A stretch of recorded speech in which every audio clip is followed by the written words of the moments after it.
What's up, everyone? It's Alex Ragir, co-founder of Storyhunter. I'm here at Advertising Week in New York City, and I'm headed to the World Trade Center, where we're going to speak with Mallin, who's the head of content and experience at Wavemaker, the second largest media agency in the world.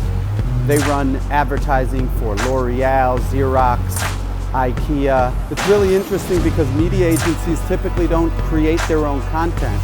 So it'll be interesting to hear Noah's strategy.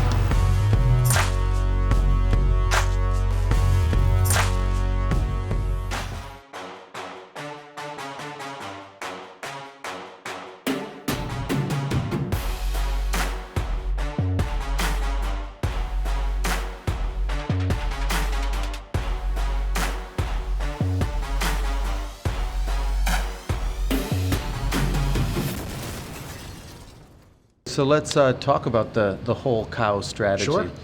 How do you guys, what's your strategy around producing content here at Wavemaker? We don't like to think about it as, one platform or another platform. I think sometimes the approach is to say, here's what we're going to do for social, and then we've got this going on and it's for streaming or for OTT. And we don't like to think of it that way. What we like to think about is how you scale a story. And to scale a story, you start with the idea that that story should play out in many different formats in many different places.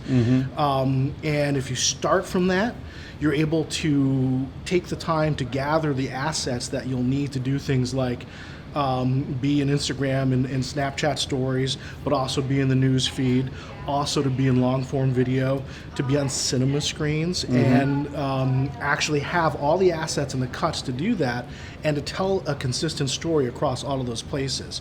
Sometimes what you'll see is a brand might make a 15 or 30 or maybe even a long form video, and then they're like, oh man, we got to cut this down for a 6-second social spot.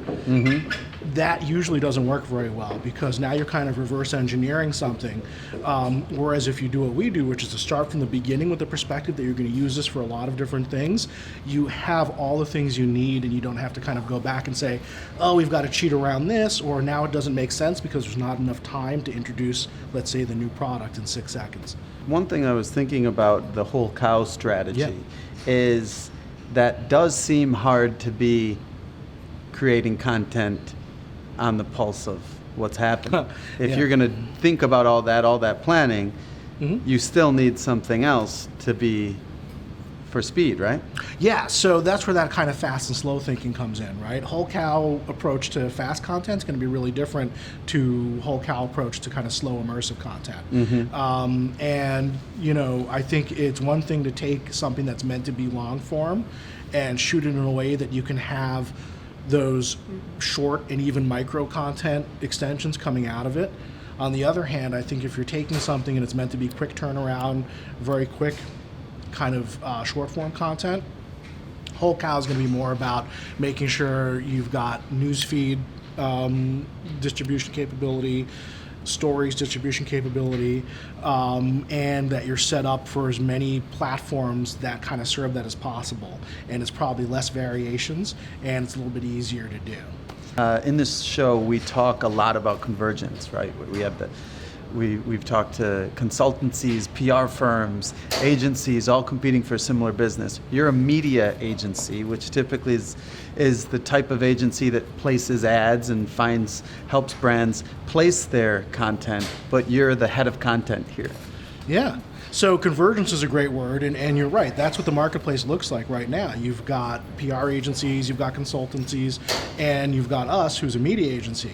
But the idea for us is when we look at media, the traditional view is you buy media and it's a transactional relationship, and maybe it's existing content and you place it. But the important thing that we saw was if you're thinking about reaching audiences, and that's what all of our clients need to be thinking about, is who are you trying to reach with the message that you have. You have to look at the fact that the way people consume media has changed radically in the last 10 years, 5 years, 2 years. And it's shifted, pretty decisively away from places that are supported by ads to places that either have low or no ads, or places where those ads are skippable. So that had been the bread and butter of media agencies, and by the way, for creative agencies too. That's what most of their creative has been focused on. So how do we think about what a new generation of media agency looks like? What a new generation looks like is a media agency that says, what's the best way to message these folks? how do we combine content and media and work with partners who can do both, so that we'll come up with the idea in conjunction with our clients, but we'll execute it with a partner who knows how to distribute and also knows how to create it. And it becomes more efficient. And guess what? You're reaching audiences in places where they're actually choosing to spend time with content versus where an ad is interrupting time that they'd rather spend elsewhere. Do you shoot just in like with knowing that this might be vertical, might be square, might be horizontal, or do you shoot separately vertical, square, horizontal? Like how? It depends, and it depends on the kinds of things that we're shooting. There are cases where we'll have multiple types of camera, and we'll make sure that we're kind of getting coverage in a way that's kind of native and doesn't require us to kind of re-edit it at the end of the day. There'll be times for speed where it's more about making sure that we have the right coverage, knowing that we're going to edit it a certain way later on. But as long as you've got that base plan, it allows you to do it so that the outcome gives you as much as possible to work with. And that's really the important piece of it. What have you seen over the past 18 months really doing well or in high demand or out of vogue? So interestingly enough, obviously audio has been something that's been really interesting to a lot of clients. And the interesting thing to me is that audio can actually lend itself well to video extensions. Okay. And audio, you mean? Podcasts, and even other types of interstitial audio marketing on platforms like Spotify and places like that. Okay. Where you're using kind of what would be an ad format, but you're kind of breaking the format. But podcast is primarily where we're seeing a lot of that happening. But the truth is, a good story told through a podcast can also translate to video. Yep. So what we've talked to clients about and been working on is something that initially might play out through a podcast, having a video extension that could be anything from, very basic, which is shooting the podcast as it's being done, and then leveraging that video, to animating it, to actually taking it and then having a shoot with the same basic scripts, but bring it to life with live action. So if it's a good story, it should work in all of those formats. And it's kind of an interesting way for clients to kind of test the power of the story that they're telling, and then, okay, this is doing well, let's put some more investment in it and convert it into something that's a video story and not just an audio story. What do you see looking forward? Do you think that will continue? Do you think other things will emerge? So the interesting thing to me about podcasts is tying that to other trends, right? So commute times for people have continued to get longer and longer. And I don't think it's any surprise that podcasts have exploded as commute times have exploded. The time that people spend in podcasts is time that I like to call transitional time, which is you're not at home, you're not at work, you're kind of in between those spaces, and that's often where you see people listening to them. It's a little less common to like sit at home and just listen, although that happens too. But again, it's often transitional. You're making a meal, or you're getting ready to do something, or you're cleaning the house, right? And that's an interesting frame of mind and a very valuable one if you think about reaching people as a brand. The equivalent to that is, mobile gaming.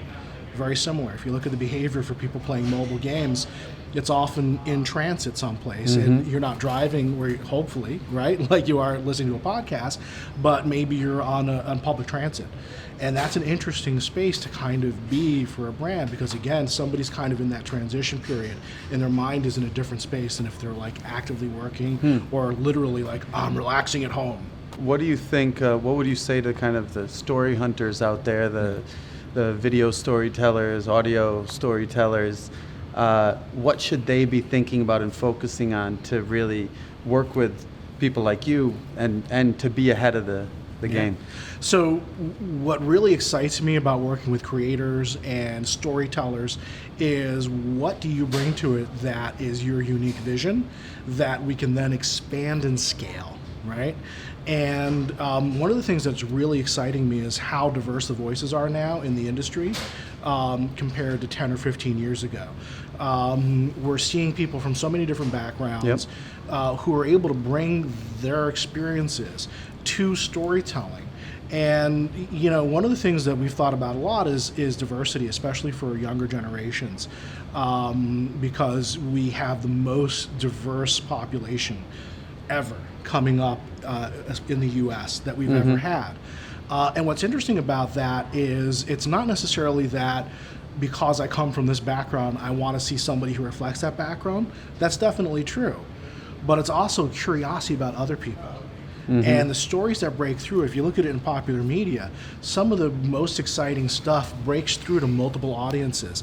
And you wrote about in Adweek about digital video and TV. Yeah. What are you seeing there? So there's this weird convergence, right, where we used to look at digital video and TV as these very different animals, and increasingly they're becoming almost the same thing. And that's due to a lot of different things, but one of them is people's habits and what they're willing to sit down and do. So on the one hand, you've got this very fast content consumption, where people want to see quick hit things, and it's like TikTok, where you're kind of going through, and it's like just a few seconds, right? But on the other hand, they really want to luxuriate in binge watching and binge viewing, and they're not discriminating about where that might be. And what that means is you've got people out there in the marketplace who are talking about digital video in TV terms, and they're saying, we're making a series and it's episodic, and trying to kind of have that same, and sometimes successfully, that same kind of connection with the content, and not being stuck on the idea that, if it's digital video, it must be quick hit. It doesn't have to be that way. I talked to a YouTube creator, and she said that she was always told, and the belief always was, that YouTube, if you went over something like 18 minutes, you've lost your audience. What she found was she tested it out and said, I'm going to do a 28-minute video. And they actually had a huge retention rate. It was very successful. And she started doing longer and longer form, and she found that it was actually retaining more audience doing it that way. So that to me is like a TV convergence happening right there. You're wearing the Clash shirt. Yeah. How does kind of that creativity of, how does your music passions mesh with what you're doing? What connects me to what I do every day is the fact that all the music I like has creativity and storytelling at the core. If you think about the Clash and the journey they went on as a band, that's kind of the journey that a great brand can go on too, because they started out kind of pigeonholed as, like the Sex Pistols, you're this kind of angry young punk band, which they were. But then by the time they get to their third record, London Calling, they're doing a double album that is steeped in the history of American R&B. They're basically telling the story of Stagger Lee, who was supposedly a black man who shot a white man while gambling and got away with it. It became like this folk legend, right? And they tell it all over a bunch of different songs in a bunch of different ways and tie it back to their own upbringing. That's amazing storytelling, and the growth that they had as a band, suddenly their audience either had to come along with them and say, wow, you're taking me on a journey, or kind of fall off. And you can argue that they went even further, out of field with that. So what does that teach you about advertising? What it teaches me is you have this opportunity, once you get somebody's attention, to pay that attention off by surprising them. And that's what the Clash did with their audience. We reeled you in with the short, punchy punk, right? But now we're going to hit you up with reggae, with dub, with stuff that you didn't even know that you were going to like. And you're either going to get hooked on it, or you're going to say it's not for you. And they became a huge, legendary band because they invited people into that. And that's what brands can do too. Get my attention, but then surprise me and take me along with you. Yeah. Well, thanks a lot. Yeah, I hope that made sense. It made a lot of sense. Thank you so much. It was a real pleasure. Yeah. Yeah.